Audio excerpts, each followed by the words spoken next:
Bethany, thank you so much for joining me here on the Homeschool Sanity Show. Before we dive into our topic, which I am very excited about, I would love to have you tell us more about you and your family. Yes, so I am a homeschool mom. I have 5 kids, 3 bio and 2 adopted. So there's a whole story there for another podcast, maybe. But we live in the Midwest and we take each kid each year as to what they need, what their goals are, and what the Lord is calling them to do. And we just try to be really creative with their education and think outside of the box to be able to give them what they need and not what someone else thinks that they need. So we started taking our oldest, the kids are 14 to 21 now. And when our oldest went into kindergarten, we took her to a full-time private school at a Christian school. And we had a great experience, but I just missed her. And a lot of my friends were homeschooling. I never really considered it at all and wasn't exposed to it too much growing up.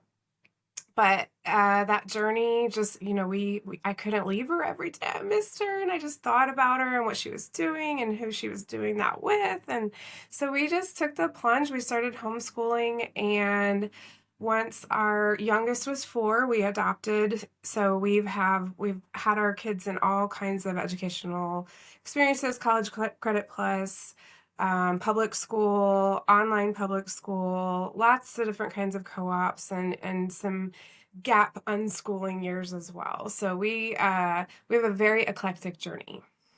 Wow. Well, that is really interesting. And I don't think, excuse me, Okay, I don't, yeah, sorry. Okay. We'll, we'll this give is it life. another go. Yeah. Okay. I don't think I've ever heard anyone say that one of the reasons that they chose to homeschool is because they missed their child while they were at school. And I love that because that is absolutely how I felt when I went back to work, even part-time Okay. as a psychologist. And it was horrible for me. I wanted to be with my baby. So being with your children as much as you want to is a fantastic benefit of homeschooling. My reason, it's authentic. Yeah. No I love judgment it. for other people who love sending their kids. That's okay. Like each kid each year, each parent, the homeschooling journey really needs to fit the parent who's doing it. And if that looks peaceful, if that's where you're supposed to be, then it just needs to be to fit you and your family. Yes, I love that. And it sounds like you could help to coach and direct new homeschoolers because you've tried so many different approaches. So I I love I that. have tried, and when for new homeschoolers, my number one advice is find someone who has a personality like you as the parent and just see what they do. So instead of, even your friends, like there are so many ways to homeschool, especially with the internet. There's so many options. Absolutely, like nothing, there was nothing like that when I first started. So if you find someone who has a personality like you as the parent, I think there's a better chance that you'll be successful in trying what they try and then like starting that having that as your foundation. That is excellent advice. And I could have given that advice myself. I love it. Mhm. Okay, so let's start talking about theater. The first thing I want to know is how you got involved in theater. What was inspiring to you about it? And it sounds like you maybe have an unusual journey about how you got involved. I do, and I encourage people to write down like a to-did list, to did, of their life and just all the things that they've done. And especially now that I'm, close to being an empty nester and grandma, that it's like, okay, what is my next season of life going to look like? And if you write a list of all the things that you've done and really add to that list as you're like, oh yeah, I did this and this and that. I did everything but theater. The thing that I think I'm best at, which I hope everyone is can brag about themselves. What are they good at? What has the Lord gifted you in? And to be confident in that and not try to hide it under a bushel. is event planning. And I'm able to just see an event straight through and how it's going to be most effective, most fun, most enjoyable, and impact people's lives. So I started a theater or a teen club that was just before COVID, which was perfect timing to keep all my homeschool teenagers together. Right. So I started a club. We started doing dances. We would just say, hey, everybody meet at the park for volleyball. It was an Instagram. Everybody followed it and they would just meet places. There was no actual agenda. It was simply to provide um, mostly the high schoolers, but middle schoolers would come to them an experience without their parents, but that there were a couple parents there each time to monitor to make sure everything went well. It was purely about socialization and having fun. Very student led. I would just give them the goal and then they would come. And eventually that turned into one of my friends said, hey, why don't we try a theater production? Because I have a barn. And Oh, okay. I'm like, okay. And so we just did it. We got a script, we got online, and I'm like, all right. And after a couple of years, I recognized how complicated theater is. It was either complicated, inappropriate, or it was Bible or history based. And for me, as a graduate of the Columbus College of Art and Design, I'm like, why are we categorizing the arts? Why can't we just create to be creative? And especially now that there's AI and the jobs that our kids that are going to be pursuing are maybe even jobs we haven't considered. We really need to encourage our kids to be entrepreneurs and to create new things and not recreate. I know I've said a lot right there, but so that the event planner in me started writing theater, simple theater. So it's more about like Little Women in the Attic or the Dead Poet Society off in a cave. You know, they're creating things, having a goal, but also not making it necessarily educational because creativity is not something that you can measure. Hmm. So you actually started writing scripts for theater? I did, and I do, and I am. So, I have a website, and all of my that was a fire engine. Okay. I have a website, and I was tired of rewriting everything, and I also really like half of the year we do a big play, and the other half we do a variety show. So it's a little bit more like a Saturday Night Live experience, and that really gives Okay. kids that the break of the high pressured play, and then we have a super fun, we even make it a dinner theater sometimes. So I started writing basically like Saturday Night Live experiences where if you purchase a variety show package, you get skits with flexible casting and then improv skits where the kids actually don't even know what they're going to do until they get on stage in front of the audience. And then there's an MC script that goes with that. And with all of my content that I write, there's a Pinterest board that goes with it. So every year I'm putting out two new themes. Last year was Pirate and Caribbean Sun, and now this summer I'm writing an African safari and a Western. Wow. And so you now are providing these scripts for sale Yeah. for other groups to use. Is that correct? Yes, and there one of the things that I noticed within theater and even the arts is that the kids have the opportunity to join a theater company. And you've got the elements that I didn't really care for, where there's the tryouts, lots and lots of free time backstage with kids that you don't know. Because there's just, it's okay. I value those experiences, but it's also like, oh, what are we doing?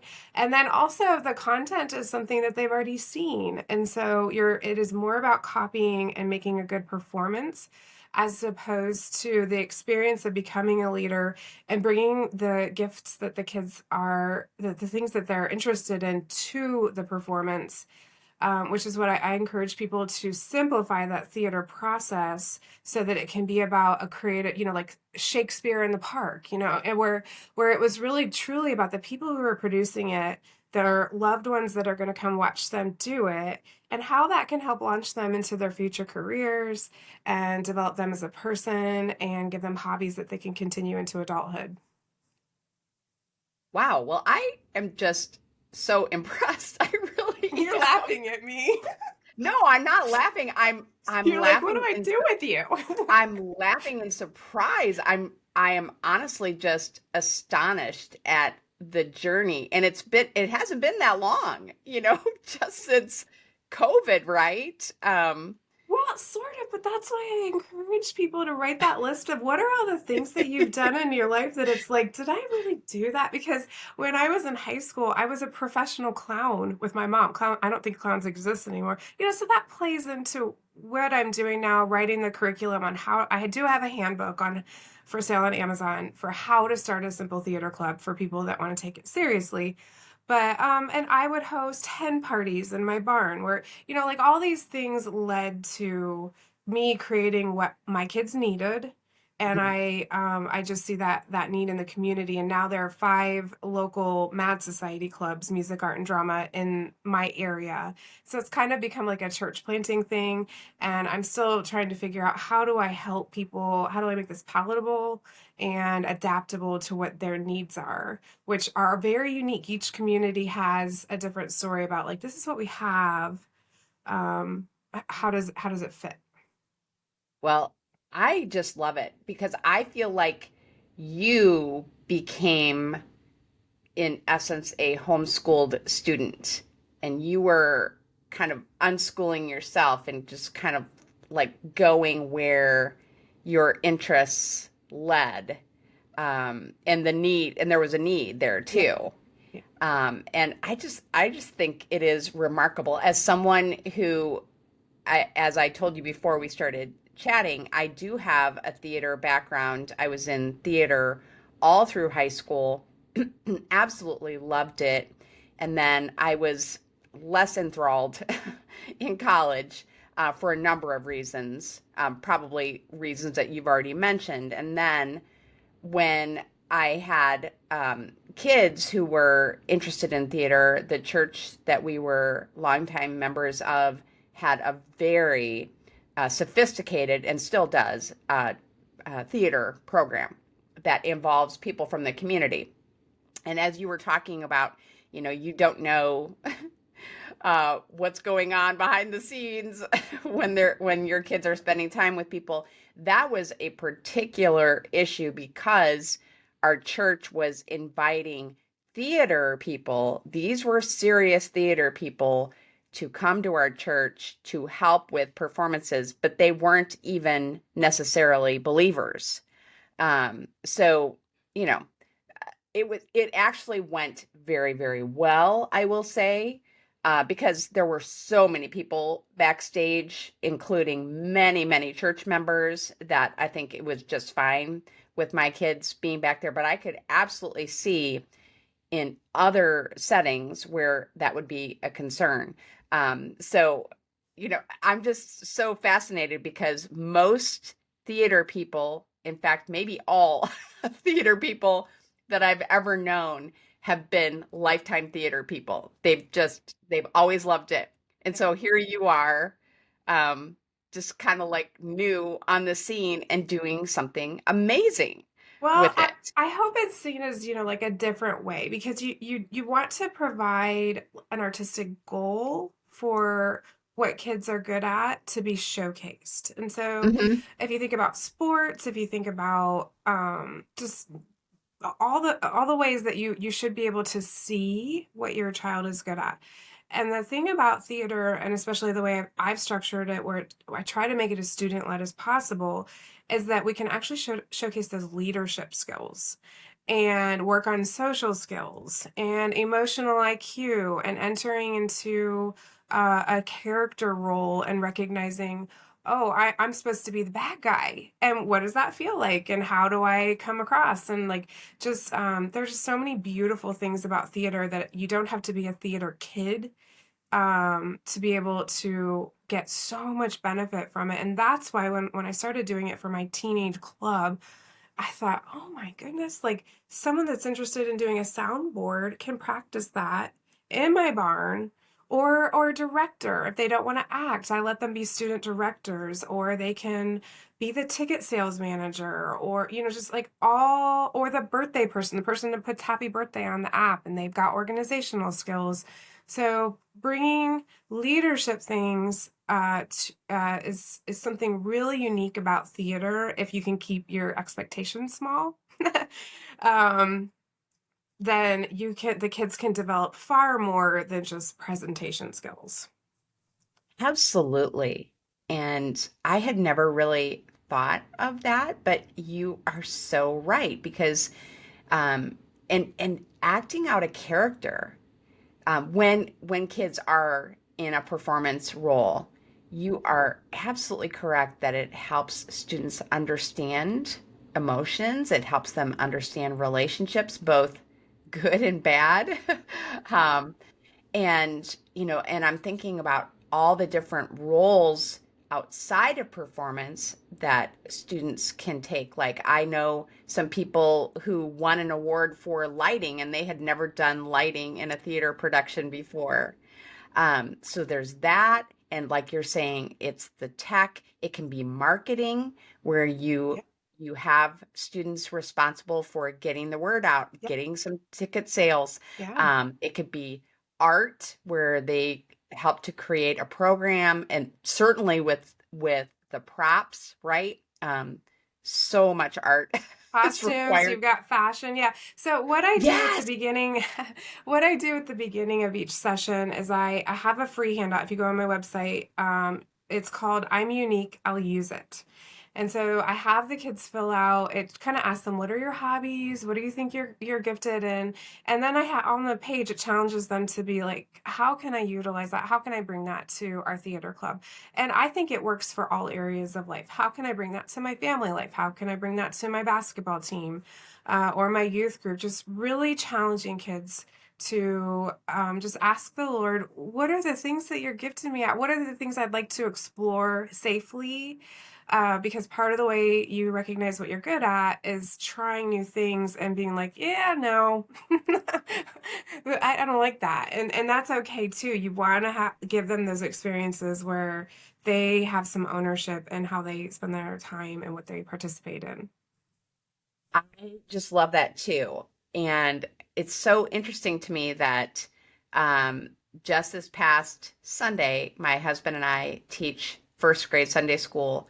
And the question, the icebreaker question we were to ask them was, what is something you're good at? And you will not be surprised that many of those kids had no idea. Yep. I Yep. don't know. I don't know. So I love that you are helping kids explore and they aren't even going to know. And of course, when they just first do something, they might not be great at it. Of No, course. well, we're not, none of us are. We're all Right. born and we're infants and we're not good at anything but crying, crying and screaming and pooping and that's it. And so anything that anyone ever gets good at, it's because there was a process Mm-hmm. and they decided to go through that process and become good at something. And it is so sad.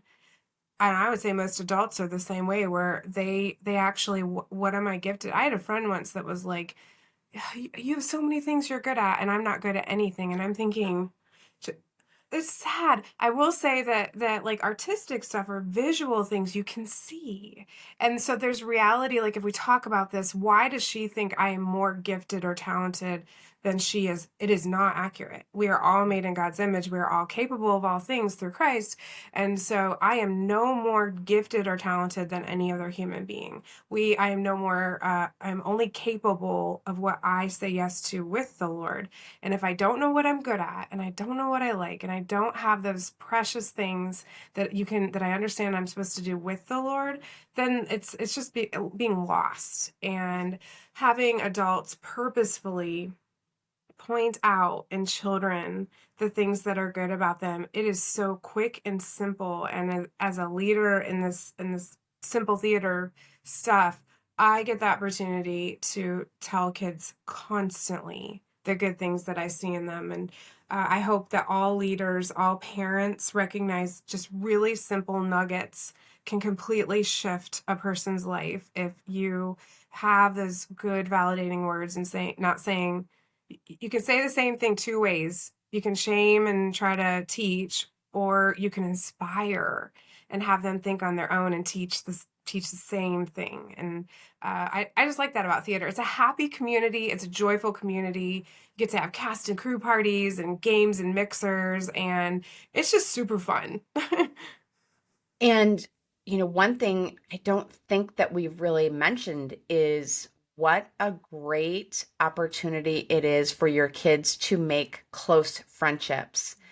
I I have been speaking to homeschoolers for the past 2 years about how to help their children make friends. And my point is that your children are unlikely to make close friendships if these three characteristics are not present. First, where there are a number of kids, potential kids to make friends with, right? So it may not work if there are only a couple kids. So there are a number of kids, and then next that they have an opportunity to talk with other kids either one-on-one or in small groups. So that is key. But then the final piece is that they need to have the opportunity to talk about personal topics. So if you have students in a class, like my kids were in a science lab, and so my son had a science lab partner. So he had the opportunity to talk one-on-one, right? So that should have been great, but he had no opportunity to talk about personal things. They were only doing their science experiments. They were not spending any time together outside of science lab. So in theater, you have all three. You have all three because there are times when they're not just working on the project or listening to you or to someone else who is their leader. They're talking about their personal lives. So They're can you talk about, backstage. Yeah. yes, I mean, can Yeah. you talk about the growth that you have seen in students because of their participation in Mad Society? The people group that I find it is most valuable for are the special needs kids, Mm. neurodivergent, physical, all that. It does take a special, the leader has to be very, again, creative and also okay with the results. But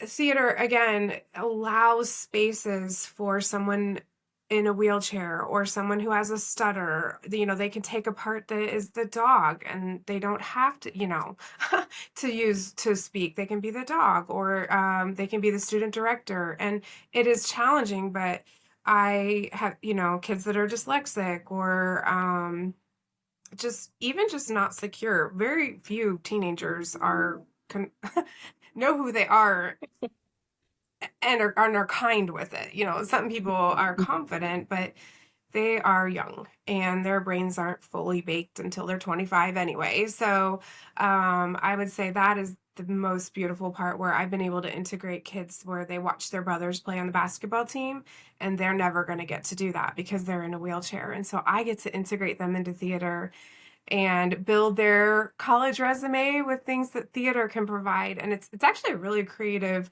I'm like, okay, you're going to be the social media director, like you said, for marketing the play. That is an amazing thing to put on a resume. And they're not going to check up to see how big or small your theater club is. So if you're 5 kid theater club in your living room, give it an impressive title and put that on your application anywhere you want. And people, that's a relational thing that if you're being interviewed, they're gonna be like, tell me about that. And you can. So see, what was your question? You just answered it beautifully, and I have actually seen this. One of my friends, her homeschooling friends, she actually runs a large homeschooling support group here in our community, and her son was in a wheelchair and participated in so many theater and musical um, events, and just, I mean, he brought joy to Yes, us. of course. Um, Yeah. and I know that he enjoyed it, and his mother, of course, his parents both just loved it so much. So I just couldn't say enough positive things about you. Um, identifying that Yeah. as a goal that you have for a theater is including kids who have special needs. Right. Um, And so our youngest two that are adopted have many, many diagnoses and has made life very challenging. So I am really digging into what the homeschool community looks like kind of for the first time as I'm, trying to promote music, art, and drama, simple theater, because I didn't have that luxury because we have a really hard adoption story. Um, but my adopted kids fit in. They fit into theater, and it's the single most positive thing that I have had as far as interaction outside of parenting with my adopted kids, because we it's a little selfish, but I mean we were kind of the cool family because we're providing this social experience that they could be part of, and at the end of this cool experience they all get up on stage and win together. There's no, we lost a game, we lost a championship, and I'm all for those experiences where you mm, lose. And I did listen to your podcast about we are not giving out participation trophies. However, this isn't about that. This isn't about giving any trophies. This is about we won together. We accomplished something together as a community, and hopefully, showing the body of Christ, like all the things that you can bring together, just like you hope your church does, and they're all young and they get to experience that together. So for me and my adopted kids, this I'm speaking from experience and what it has done for them. well, uh, I'm just so impressed. And um, my plan, Bethany, was to ask you for homeschoolers without a theater background, what can they do? I mean, you don't have a theater I background. don't. I don't. I So, don't. but I am curious. Okay, so I imagine that we have inspired a number of homeschooling moms is who is primarily listening to us to try this. And so, what are some ways that they can get started if they want to use a program like what you have begun? Right. So I wrote what I wrote based on the fact that I've never done theater. Everything that I have put out there is an event planned well with the goal of a performance. So even if you just purchase one single skit and put it on your table, and you and your children decide we're going to do a skit together as our artistic goal, you can watch your kids be like, I want to do this, I want to do that. Get on the Pinterest board that goes with it, and they can start getting ideas. Or so just as simple as you just start there with your family, give them an artistic goal and say we're going to perform it on our family vacation, or we're going to perform it at Thanksgiving, or we'll invite the neighbors. Or you can make it more complicated, but I would just start there. Just start with you and your kids. You don't have to have an art curriculum, a music curriculum, anything big and complicated, to give them a goal for which they can be creative. So I do have a YouTube video on how to do that process specifically. If you find the YouTube video on how to have simple theater in your living room. But then the other thing I really want people to be able to do, this is also all over social media, is what I call the Hobby Lobby stroll. So you're going to take your kids or your grandkids and commit to spending an hour at Hobby Lobby and stroll up and down those aisles slowly, and don't micromanage this or influence your kids in any way, shape, or form, but see what they pick up, see what they read, look at all those creative things that they can actually do with their hands. And when if they get into something, if they get excited about something, find a way to integrate that into your little theater performance that you're going to have in your living room. It's also a really good way Really? to find Christmas gifts. Take your kids to Hobby Lobby. I love that. So, I mean, okay, so what if I'm just very curious now. So, what if my daughter picks up one of those rug loom kits that I had when I was a kid? What would you do with that potentially? You could make besides a a Christmas gift. costume. You could make a costume. You could make a wig. You could make, and so you could go in reverse. You could go backwards and say, okay, my kid loves stop motion videos. Could we make this skit out of Legos? The same, like that there would be like a skit. Or they like video editing. Could we just video it and post it everywhere? So working backwards, what does your kid like to do? You give them that simple goal of we purchased a script, so we have a goal together to work on leadership skills, to work on interpersonal, relationships, all of that. And so it's really just like funneling it into a goal, but bringing those cool things. So yes, if your child likes to do those loom things, I would actually ask ChatGPT. Say, ChatGPT, my daughter likes the loom. I don't know what they're actually The called. rug And loom we're going thing. to be Yeah. doing a skit about, the primate tale, about a chimp and a chimpanzee, Yeah. an orangutan, and a monkey. How can I integrate the fact that she likes to do that into a skit? You will be shocked. This is the way we need to be Yes. using AI, is that Hmm. it can think creatively to inspire those, push it a little bit further, and it will give you, I promise, it will give you like 10 ways that you're like, oh my goodness, and your daughter will be so excited, and they will actually take ownership of their own education when they're excited about what they're doing. That is so true. Well, I just love this. Okay, so this is how I would like us to close out. Let's say we have a mom who's thinking, this is so cool, but but what are some of the buts that moms are thinking of Get in right the now, way. and how would you refute those? Mm. If your kid is excited about this, they'll do it on their own. Mm. Let them do it on their own. Give them a script, let them invite some friends over, be in the room so that they don't end up being labeled as bossy. But you actually get to help and watch those things, and sort of mentor them through that process of what does it look like to be someone who loves theater for their whole life, or to be a leader, or to be the director, or to be the star of the skit. So consider that your child might not need you in this process. I would also say they don't have time to do that. So also think about, well, what am I spending my time on? What are my kids spending time on?